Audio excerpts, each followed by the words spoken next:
ప్రస్తుతం థియేటర్స్లో ఉన్న సినిమాలన్నింటిలో కూడా ఒక సినిమాకి వెళ్ళిన వాళ్ళందరూ ఒకటే కంప్లైంట్, మేము నవ్వలేకపోతున్నాం, 2 గంటలు 10 నిమిషాల పాటు నవ్వించి పంపించారని చెప్పి. సో అలా నవ్వించి వాళ్ళ కడుపు నొప్పి వచ్చేలా ఎవరు చేసింది ఎవరో కాదు, లిటిల్ హార్ట్స్ టీమ్ అనమాట. సో దాని గురించి మరిన్ని ఇంట్రెస్టింగ్ విషయాలు మనతో షేర్ చేసుకుంటామని చెప్పి మన దగ్గర ఉన్నారు, వాళ్ళతో మాట్లాడదాం. ఫస్ట్ మీ అందరికీ కూడా big big big congratulations. Thank you. At the same time నేను చెప్పిన కంప్లైంట్ విన్నారు కదా, ఏంటి ఎవడో రెస్పాన్సిబిలిటీ? థియేటర్లో కడుపు నొప్పి వచ్చిపోతే ఎవడో రెస్పాన్సిబిలిటీ? దానికి తగ్గట్టుగా ఏదైనా ఏర్పాటన్నా చేయాలి కదా. థ్యాంక్స్ అండి, థ్యాంక్ యూ. అంత రెస్పాన్స్ వస్తుందని అసలు అనుకోలేదు. ట్రమెండస్. అసలు ఫస్ట్ ప్రీమియర్స్కే అసలు 3 షోస్ ప్లాన్ చేస్తే 3 వెంటనే ఫుల్ అయిపోయి 3, 6, 9 అలా 30 షోలు వేసారు. 3, 6, 7 ఈ ర్యాంకులన్నీ మావే అన్నట్టు.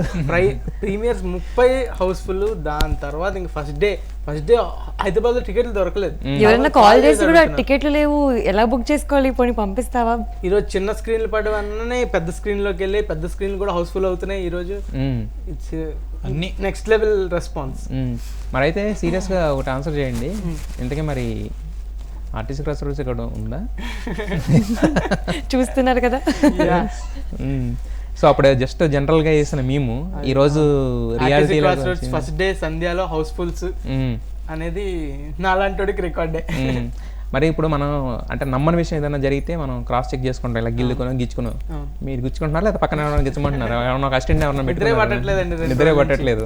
జనరల్ గా ఎవరైనా సక్సెస్ కొడితే హ్యాపీగా నిద్రపోతారు, ఆ సక్సెస్ కిక్ అలా ఉంటది. బట్ మరి మీకు నిద్ర లేదా? నిద్ర లేదు, గిచ్చుకునే అవకాశం కూడా లేదు, నిద్రే లేదు. మరి హీరోయిన్ గారి పరిస్థితి ఏంటి? సేమ్ అండి, అసలు నిద్ర లేదు, ఏం లేదు. కానీ ఈ ఫేస్ కూడా చాలా ఎంజాయ్ చేస్తున్నాం. అంటే అందరు వచ్చి చాలా బాగుంది, ఏంటి ఇంత ఫన్నీగా ఉంది అంటే ఎక్స్పెక్ట్ చేసాం, we made a good film, కానీ మరి ఇంత మ్యాసివ్గా ఎంజాయ్ చేస్తారు అని ఎక్స్పెక్ట్ చేయలేదు. అండ్ ప్రతి ఒక్క age group, parents, families, friends, youth అంతా వచ్చి కూడా చాలా బాగుంది, అసలు నవ్వి పడిపోతున్నాము. థియేటర్లో అరుపులు. సో ఇవన్నీ నిద్రలో కూడా థియేటర్ సౌండ్స్ వస్తున్నాయి. ఇప్పుడు ఎవరన్నా ఇప్పుడు మనం జనరల్గా బేసిక్గా మనం ఏదన్నా ఇంతకుముందు సినిమాకి వెళ్ళాలంటే టికెట్లు దొరకకపోతే నెక్స్ట్ డే బుక్ చేసుకుని వెళ్తాం. మరి మీకు ఫోన్ చేసి టికెట్లు పంపించమన్నప్పుడు ఏమనిపిస్తుంది? ఫోన్ పెట్టేసి డాన్స్ చేస్తున్నారా? బ్రో అసలు ఏ bro tickets, I'm happy bro, very happy. Tickets లేవంటేనే హ్యాపీగా ఉంది. అదే అంటున్నా, ఒక ఫీల్ ఉంటుందా? అవునా, అదే దొరికినప్పుడు చూడాలి. అది కూడా హౌస్ఫుల్ అని ఇంకా అసలు. సో మరి జయకృష్ణ, నీ పరిస్థితి ఏంటి? నువ్వు కూడా అంతేనా? నేనైతే మొత్తం హ్యాపీనెస్లో ఉన్నా. మొత్తం నిద్ర ఎట్లా పడుతుంది అంత హిట్ అయితే. వెళ్ళి నేను ఇంకా ప్రతి థియేటర్కి వెళ్ళి చూడాలి అని ఉంది. వాళ్ళ క్రౌడ్ మధ్యలో కూర్చొని వింటుంటే ఎక్దమ్ ఫీల్ కాదు బ్రో. అసలు నువ్వు సినిమాలో ఎక్కడ నవ్విన దాఖలాలు ఒక్కడ కూడా లేవు, ఎప్పుడు చిరాకు గల మొహం పెట్టుకుని ఉండేవాడు. లవ్ అంటే ఏంటి బేసిక్గా ఎలర్జీయా మనకి, లేకపోతే ఏంటి క్యారెక్టర్లో దూరిపోయారా, లేకపోతే మీరు రియల్ లైఫ్ క్యారెక్టర్ అదే?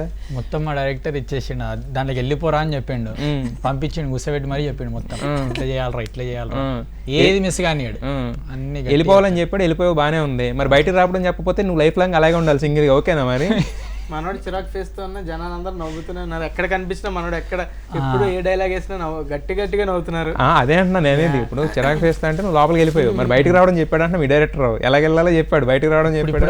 ఇప్పుడు వచ్చేసావు బయటికి, డైరెక్టర్ పని లేదు. నీకే నవ్వు వస్తుందా?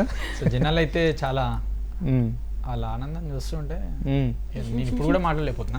నువ్వు ఆ పాజిటివ్ ఇవ్వకుండా డైరెక్ట్ చెప్పండి. ఆనందం చూస్తుంటే నాకు తింటే లాగి పెట్టి కొట్టాలనిపిస్తుందా, లేకపోతే లేదు నువ్వు పాజిటివ్ ఇస్తుంటే నేను వాళ్ళ మధ్యలో కూర్చొని చూసిన. అదే నెక్స్ట్ ఏడేలాగేస్తావు అర్థం కావట్లేదు మాకు జనాలు. అంటే వాళ్ళ క్రౌడ్ సౌండ్ వినబడుతుంది నాకు, అట్లా అందుకే ఆగిపోతాను. అవును, ఇప్పుడు ఆ సినిమాలో సెకండ్ హాఫ్ లో సాంగ్ వస్తుంది కదా, ఆ సాంగ్ ఎవరో కర్త కర్మ క్రియ ఎవరు? దానికి కొలాబరేటివ్ ఎఫెక్ట్ అండి.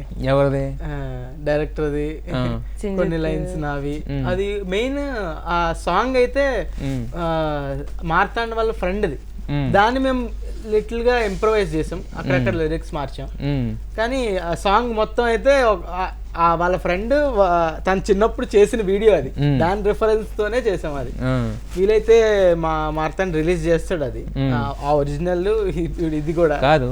అంటే ఒక అమ్మాయిని ఇంప్రెస్ చేయడానికి ఎంతమంది సాంగ్ చేస్తారు నాకు తెలియకూడదు, అంటే జనరల్ గా నార్మల్ గా అసలు ఇంప్రెస్ చేయాల్సింది నువ్వు, అప్పుడు నువ్వు కదా సాంగ్ చేయాల్సింది. ఈ మార్తాండు మార్తాండ వాళ్ళ ఫ్రెండ్ ఎంతమంది ఇంప్రెస్ చేస్తారు అబ్బా కలిసి ఒక అమ్మాయిని ఇంప్రెస్ ఆయన చేయడానికి. పేరు శరత్. ఈ సాంగ్ ఇంత బాగా వచ్చిందంటే శరత్ వల్లే. అయితే ఇప్పుడు నాకు ఇప్పుడు దీని సీక్వెల్ మీకు అర్థమైంది కదా. ఇప్పుడు మీది పెళ్లి దాకా వెళ్ళింది, పెళ్ళి బ్రేక్ చేయండి అక్కడ. ఎందుకంటే పాడింది ఆయన కాదు, మీరు ఆ పాటకి ఇంప్రెస్ అయిపోయారు. పాడింది ఆయన కాదు, మీ నాన్నగారు కూడా ఇంప్రెస్ అయిపోయారు. చెప్పండి, నిజం చెప్పి ఒప్పించండి. మౌళిది కాదు క్రెడిట్, మార్తాండ్ వాళ్ళ ఫ్రెండ్ది. Thank you bro. ఎవరు బ్రో? శరత్ బ్రో. శరత్ బ్రోనా? ఈయన బ్రో అనలేదు కదా కమ్మ తీసి.